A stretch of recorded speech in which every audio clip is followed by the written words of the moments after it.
চরম টান টান উত্তেজনাময় নাটকীয় এক ম্যাচ দিয়ে চিটাগাং কিংসের বিপক্ষে হেরে ম্যাচ শেষে আলিস আল ইসলামকে নিয়ে কি বলেছিলেন মেহেদী হাসান মিরাজ, এবং শেষ মুহূর্তে নাটকীয়ভাবে চিটাগাংকে জিতিয়ে ম্যাচ সেরার পুরস্কার নিয়ে আবেগে আপ্লুত হয়ে আলিস আল ইসলাম যা বলেছিলেন, প্রিয় দর্শক বিস্তারিত জানান পুরো ভিডিওতে।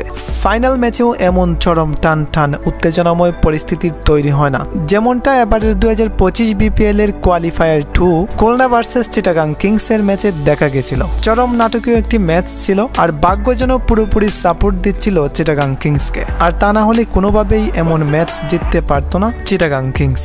শেষ 12 বলে চিটাগাং কিংসের জয়ের জন্য প্রয়োজন ছিল 21 রান। তখন মাত্র 6 রান দিয়ে 19তম ওভার শেষ করেছিলেন হাসান মাহমুদ, আর তাতে শেষ 6 বলে চিটাগাং কিংসের জয়ের জন্য প্রয়োজন ছিল 15 রান। আর অপরদিকে খুলনাকে জিততে হলে যে করেই হোক উইকেট নিতে হতো অথবা বল ডট নিতে হতো। এমন পরিস্থিতিতে বোলিং এসেছিলেন মুশফিক হাসান, আর অপরদিকে ব্যাটিংয়ে ছিলেন আরফাত সানি ও আলিস আল ইসলাম। মুশফিকের প্রথম বলেই বাউন্ডারি মারেন আরফাত সানি, তাতে খুলনার মালিক তালহা জুবায়েরের মাথায় হাত। শেষ 5 বলে চিটাগাং কিংসের জয়ের জন্য প্রয়োজন মাত্র 11 রান। এরপর দ্বিতীয় বলে 2 রান নিয়েছিলেন আরফাত সানি, কিন্তু তৃতীয় বলে আবার 2 রান নিতে গিয়ে বিপাকে পড়েছিলেন আলিস আল ইসলাম। পায়ের পেশিতে টান পড়ায় বাধ্য হয়ে ফিরতে হয় প্যাভিলিয়নে, আর তখন আলিসের পরিবর্তে আসেন শরীফুল ইসলাম, এবং ওই সময় চিটাগাং কিংসের জয়ের জন্য প্রয়োজন ছিল 3 বলে মাত্র 8 রান। তখন ব্যাটিং করতে এসে শরীফুল ইসলাম রীতিমতো দেখালেন ম্যাজিক। মুশফিকের চতুর্থ বলে বাউন্ডারি দিয়ে চিটাগাং এর জয়ের সম্ভাবনা বাড়িয়ে তুলেছিলেন শরীফুল ইসলাম, কিন্তু মুশফিকের পঞ্চম বলে